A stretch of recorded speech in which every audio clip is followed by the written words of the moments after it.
Episode 37 melahirkan. Aduh, Mas. Kemuning mencengkeram lengan suaminya kuat-kuat. Perutku, sakit lagi. Rumah keluarga Arkatama mendadak dipenuhi kepanikan, malam itu. Wajah Arkatama tegang sejak Kemuning memegangi perutnya sambil meringis di sofa ruang tengah. Keringat mulai muncul di pelipis wanita itu meski udara malam terasa sejuk. Sesekali napas Kemuning tertahan, lalu ia memejamkan mata kuat-kuat. Rasa mulas yang awalnya datang samar kini muncul semakin teratur. Jeda antar sakit mulai terasa semakin pendek. Arkatama yang sejak tadi duduk di sampingnya langsung panik. Sakitnya masih datang dan pergi. Kemuning mengangguk pelan sambil mengatur napas. Baru beberapa menit rasa sakit itu hilang, sekarang datang lagi dengan intensitas lebih kuat. Arya Satya yang sedari tadi berdiri tidak tenang di dekat pintu langsung menghampiri sambil wajahnya pucat. "Mbak, jangan-jangan benar kata orang, durian itu manjur buat merangsang bayi biar keluar," ucapnya pelan. Kemuning menoleh sambil menahan mulas. Di tengah rasa sakitnya, ia masih sempat memelototi adik iparnya. Napasnya terputus sebentar. "Kamu, jangan ngomong dulu." Arya Satya langsung menutup mulut dengan kedua tangan. Hem. Arkatama buru-buru meraih tas persalinan yang sejak beberapa minggu lalu sudah disiapkan. Jemarinya sampai gemetar saat memeriksa isi tas. Padahal isi tas itu sudah diperiksa berkali-kali sejak beberapa hari terakhir. Namun malam itu pikirannya kacau. Ada rasa takut yang sulit dijelaskan. Takut jika terjadi sesuatu kepada Kemuning. Takut jika istrinya kesakitan. Takut jika ada hal yang tidak diinginkan. Segala kemungkinan buruk berkelebat begitu saja di kepalanya. Buku kontrol, ada. Baju bayi, ada. Popok, ada. "Mas." Kemuning memanggil Arkatama dengan wajah meringis. Iya, kita berangkat sekarang." Arya Satya yang melihat kakaknya panik malah ikut panik. Dia mondar-mandir tidak jelas sambil menepuk-nepuk saku celananya sendiri. "Kunci mobil mana? Dompet. Dompet siapa? Ya ampun, aku kenapa ikut gugup?" Arkatama menatap adiknya kesal. "Arya." "Iya, Kak. Bukain pintu, jangan muter-muter kayak ayam kehilangan rumah." Arya Satya langsung lari terbirit-birit membukakan pintu rumah. Lalu, pintu mobil. Tidak sampai 15 menit kemudian mereka sudah sampai di rumah sakit. Tim medis segera membawa Kemuning menggunakan kursi roda menuju ruang bersalin. Lampu lorong rumah sakit yang terang membuat wajah Kemuning terlihat semakin pucat. Sesekali ia memegangi perutnya sambil menunduk menahan rasa sakit yang datang bergelombang. Dokter yang selama ini menangani kehamilan Kemuning juga datang tepat waktu. Kehadiran dokter itu sedikit membuat Arkatama tenang. Arkatama diizinkan ikut mendampingi istrinya di ruang persalinan. Sementara Arya Satya hanya bisa menunggu di luar. Pemuda itu mondar-mandir tanpa arah di depan pintu ruang bersalin. Kedua tangannya saling menggenggam erat sampai buku-buku jarinya memutih. Biasanya mulutnya tidak pernah berhenti bicara, tetapi malam itu dia seperti kehilangan tenaga. Jantungnya berdebar kacau. Gugup, takut, dan cemas bercampur menjadi satu. "Aduh, kenapa rasanya aku yang mau melahirkan?" Arya Satya mengusap wajah berkali-kali. Sesekali menatap pintu ruang bersalin, lalu berjalan lagi. Tiba-tiba saja dia teringat kepada Bu Arumi dan Pak Bimasena. Entah kenapa dia merasa mereka akan bahagia sebagai nenek dan kakek menyambut cucu barunya. "Bunda, Ayah," gumamnya pelan. "Cucu kalian, si gemoy mau lahir." Di dalam ruang bersalin, suasana jauh lebih sibuk. Kemuning berkeringat hebat. Rambut di pelipisnya menempel karena basah. Tangannya mencengkeram tangan Arkatama begitu kuat sampai pria itu ikut meringis. "Mas, sakit." Arkatama memegang tangannya erat sambil berusaha tersenyum meski wajahnya sendiri tegang. Iya, yang kuat sayang, sedikit lagi." Tarik napas. "Hush, lepaskan." Lanjut Arkatama, sebanyak 3 kali dia melakukan itu. Dokter yang melihat Arkatama malah tersenyum kecil. "Pak Arkatama, yang melahirkan istri Anda atau Anda?" Arkatama menoleh bingung. Hah, iya. Yang kelihatan lebih panik malah Anda. Perawat sampai menahan tawa kecil. Kemuning yang sedang kesakitan malah memelototi suaminya. Awas kalau aku dibuat hamil lagi dalam jarak waktu yang dekat. Melahirkan itu rasanya sah. Belum selesai bicara, rasa mulas kembali datang. Refleks tangan Kemuning meraih apa saja yang ada di dekatnya. Aak, Arkatama menjerit. Sayang, rambut Mas jangan dijambak. Kemuning yang setengah sadar menahan sakit tidak peduli. Diam dulu, Mas. Sayang, sakit. Kamu pikir aku enggak sakit? Dokter dan para perawat saling pandang sambil tersenyum kecil. Bu, tarik napas. Kemuning mengikuti arahan dokter sambil menangis. Air matanya jatuh begitu saja. Rasa sakit itu seperti meremas seluruh tubuhnya tanpa ampun. Namun di balik semua rasa sakit itu, ada satu hal yang membuatnya terus bertahan. Sebentar lagi ia akan bertemu anaknya. Anak yang selama ini tumbuh di dalam perutnya. Anak yang setiap malam diajaknya bicara. Anak yang ditunggu dengan penuh cinta. Sedikit lagi, Bu. Seru dokter. Kemuning memejamkan mata kuat-kuat. Arkatama menggenggam tangannya semakin erat. Semangat, sayang. Lalu, tangisan itu terdengar. Kencang dan nyaring, memecah seluruh ruangan. Untuk sesaat dunia seperti berhenti. Arkatama membeku. Matanya langsung mencari sumber suara itu. Ketika melihat bayi mungil yang sedang dibersihkan perawat, dadanya seperti dipukul sesuatu yang sangat kuat. Matanya langsung memanas. Air mata yang sejak tadi ditahannya jatuh begitu saja. Putri kecilnya, anaknya, darah dagingnya. Perawat tersenyum. Selamat, Pak. Bayi perempuan. Arkatama menutup mulutnya dengan tangan. Tangisnya pecah. Tangis bahagia yang selama ini tertahan. Sementara Kemuning yang kelelahan menoleh pelan. Saat melihat bayi kecil itu, air matanya kembali mengalir. Dulu pernah ada masa ketika dia menangis sendirian karena percaya dirinya tidak akan pernah menjadi seorang ibu. Pernah ada masa ketika dia merasa tubuhnya rusak.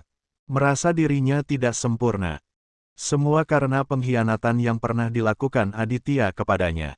Diam-diam merusak tubuh dan harapannya. Namun malam ini, semua luka itu seperti disembuhkan perlahan. Mas, suara Kemuning bergetar. Dia cantik. Arkatama menatap istrinya dengan mata merah.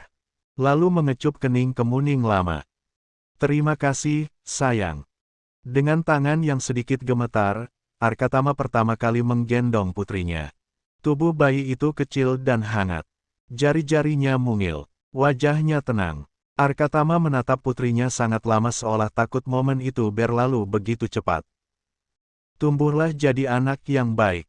Suaranya lirih. Ia mengusap pipi kecil putrinya pelan. Ayah janji akan menjaga kamu. Di luar ruang bersalin, pintu akhirnya terbuka. Arya Satya yang sejak tadi duduk gelisah langsung berdiri. Kak, si gemoy, gimana? Lalu Arya Satya membeku. Karena Arkatama keluar sambil menggendong bayi kecil di pelukannya. Mata Arya Satya membesar. Kakak, itu. Arkatama tersenyum. Si gemoy sudah lahir. Beberapa detik Arya Satya hanya diam menatap keponakan kecilnya. Lalu matanya mulai berkaca-kaca. Dengan langkah pelan dia mendekat, menatap wajah mungil itu dengan senyum yang perlahan merekah. Bunda, sekarang aku punya keluarga yang lebih besar sekarang, bisik Arya Satya lirih. Tangisan bayi kecil memenuhi ruang rawat bersalin yang hangat dan terang. Aroma khas rumah sakit bercampur dengan suasana haru yang sejak tadi menyelimuti keluarga kecil itu. Di dekat ranjang bayi transparan, Arya Satya menatap keponakan pertamanya tanpa berkedip. Wajahnya penuh kekaguman.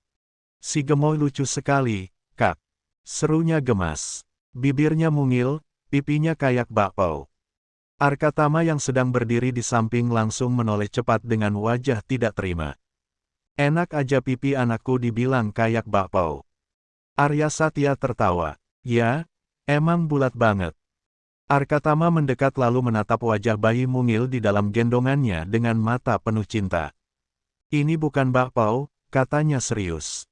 Ini pipi bulat dan kenyal kayak mochi. Arya Satya langsung tertawa keras. Kak Arka sekarang lebay banget kalau soal anak. Biarin. Tatapan Arkatama sama sekali tidak lepas dari wajah kecil putrinya. Bayi mungil itu masih terpejam sambil sesekali menggerakkan bibir kecilnya. Hati Arkatama terasa penuh sampai sulit dijelaskan dengan kata-kata. Rasanya seperti seluruh dunia berhenti tepat saat pertama kali dia mendengar tangisan anaknya lahir ke dunia. Namun tawa mereka hanya berlangsung beberapa detik. Tiba-tiba si kecil mengernyit lalu menangis nyaring. Oek! Arya Satya langsung membelalakkan mata. Wah, si gemoy protes kayaknya, Kak. Makanya jangan bilang pipinya bakpao, balas Arkatama cepat. Dengan gerakan hati-hati, Arkatama langsung menimang bayinya perlahan. Wajah laki-laki itu yang biasanya tegas kini berubah sangat lembut. Tangannya bergerak gugup, tetapi penuh kasih saat mengayun-ayunkan tubuh kecil anaknya. SSSTTT, jangan nangis, princes kecilnya ayah. Arya Satya sampai melongo melihat perubahan kakaknya. Ya ampun, Kak Arka benar-benar kewalas sama bayi kecil, gumamnya pelan sambil menahan tawa. Arkatama mendelik tipis. Nanti kalau kamu punya anak juga begitu. Arya Satya mengangkat bahu. Kayaknya aku bakal lebih santai. Omong besar. Tangisan si kecil perlahan mereda. Bibir mungil itu mulai diam, lalu kembali tertidur nyaman di pelukan ayahnya. Arkatama menatap wajah anaknya lama sekali. Dadanya terasa hangat. Ada rasa bahagia juga terharu. Namun, ada rasa takut dalam waktu bersamaan. Dia takut tidak bisa menjadi ayah yang baik. Takut tidak mampu menjaga dua perempuan yang kini menjadi alasan hidupnya. Setelah memastikan bayinya tenang, Arkatama kembali masuk ke ruang perawatan tempat Kemuning beristirahat. Kemuning sudah berganti pakaian pasien yang bersih. Rambutnya sedikit berantakan dan wajahnya masih pucat karena kelelahan setelah melewati perjuangan panjang melahirkan. Namun, begitu melihat Arkatama masuk sambil menggendong bayi mereka, senyum manis langsung terukir di bibirnya. Matanya berkaca-kaca. Mas. Arkatama mendekat perlahan lalu duduk di samping ranjang. Lihat anak kita, bisiknya lembut. Kemuning menatap bayi kecil itu dengan mata penuh cinta yang begitu dalam. Tangannya gemetar saat menyentuh pipi mungil putrinya, sangat cantik. Hidung kecilnya mirip Arkatama, sedangkan bibir mungilnya begitu mirip dirinya. Tanpa sadar air mata Kemuning jatuh. Mas, suaranya lirih penuh penyesalan. Aku minta maaf karena tadi udah marah-marah dan jambak rambut Mas. Arkatama tertawa pelan, cuma jambak sedikit. Kemuning langsung menggeleng. Aku kasar banget tadi. Ingatan tentang dirinya yang berteriak histeris saat kontraksi membuat Kemuning malu sendiri. Bahkan dia sempat menarik rambut Arkatama sampai laki-laki itu meringis kesakitan. Mas pasti kaget lihat aku kayak orang kesurupan. Arkatama tersenyum lembut sambil mengusap pelan kepala istrinya. Kamu lagi berjuang melahirkan anak kita, katanya pelan. Kalau rasa sakitnya bisa dibagi, aku juga mau ngerasain setengahnya. Kalimat sederhana itu langsung membuat dada Kemuning bergetar. Matanya kembali basah. Arkatama menggenggam tangan istrinya erat. Aku justru yang harus bilang terima kasih, lanjutnya lirih. Kamu udah mempertaruhkan nyawa buat lahirin anak kita. Aku nggak akan pernah bisa balas semua perjuangan kamu, Yang. Air mata Kemuning jatuh semakin deras. Hatinya terasa hangat mendengar suara lembut suaminya yang penuh penghargaan dan cinta. Mas, bibirnya bergetar. Aku juga makasih karena Mas selalu ada buat aku. Karena Mas selalu bikin aku merasa nggak sendirian. Arkatama menatap istrinya dalam. Ada ketulusan dan kejujuran dari pancaran sinar matanya. Dan aku yakin, lanjut Kemuning sambil tersenyum kecil menatap bayi mereka, Mas bakal jadi ayah terbaik buat anak-anak kita. Kalimat itu membuat dada Arkatama terasa penuh. Laki-laki itu merasa benar-benar memiliki rumah. Bukan bangunan mewah, bukan harta kekayaan yang melimpah. Melainkan keluarga kecil yang kini ada di hadapannya. Arkatama mengecup kening Kemuning lama sekali, aku sayang kamu, bisiknya tulus. Kemuning tersenyum sambil menahan tangis bahagia. Aku juga sayang Mas. Hari-hari setelah itu dipenuhi kebahagiaan kecil yang sederhana. Kondisi tubuh Kemuning pulih dengan cepat. 2 hari setelah persalinan, dokter bahkan memperbolehkannya pulang karena keadaan ibu dan bayi sangat sehat. Seolah mengerti rumahnya sudah siap, si Gemoy juga tampak tenang sepanjang perjalanan pulang. Begitu sampai di rumah, Arya Satya langsung sibuk memotret keponakannya dari segala arah. Dia nguap aja lucu banget, katanya gemas. Arkatama langsung melindungi wajah anaknya. Jangan di-flash terus. Kakak posesif banget jadi bapak. Memang kenapa? Kemuning hanya bisa tertawa melihat tingkah dua kakak beradik itu. Kamar bayi yang dulu mereka dekorasi bersama kini akhirnya terisi. Lampu tidur berbentuk bulan menyala redup, sementara boneka-boneka lucu berjajar rapi di dekat ranjang bayi. Suasana kamar terasa hangat dan penuh cinta. Untuk membagikan kebahagiaan itu, Kemuning dan Arkatama mulai menyebarkan undangan syukuran kelahiran anak pertama mereka kepada para kenalan dan tetangga sekitar rumah. Semua orang ikut bahagia melihat keluarga kecil itu. Namun di tempat lain, seseorang justru dibuat terkejut setengah mati. Aditya yang sedang mengantarkan galon ke rumah pelanggan tanpa sengaja melihat sebuah kartu undangan tergeletak di meja tamu. Nama Kemuning tercetak jelas di sana. Aditya sempat membeku. Syukuran kelahiran putri pertama Kemuning dan Arkatama. Tangannya yang memegang kertas itu perlahan melemas. Matanya membaca isi undangan itu berulang kali. Tubuh Aditya langsung terasa dingin. Anak, bisik pria itu lirih. Jantung Aditya berdebar keras. Wajahnya perlahan pucat pasi. Bagaimana mungkin? Bukankah dulu selama beberapa waktu yang cukup lama, dia diam-diam memberi Kemuning obat anti-ovulasi agar wanita itu tidak bisa hamil? Pikiran itu menghantam kepalanya tanpa ampun. Aditya mundur selangkah dengan napas memburu.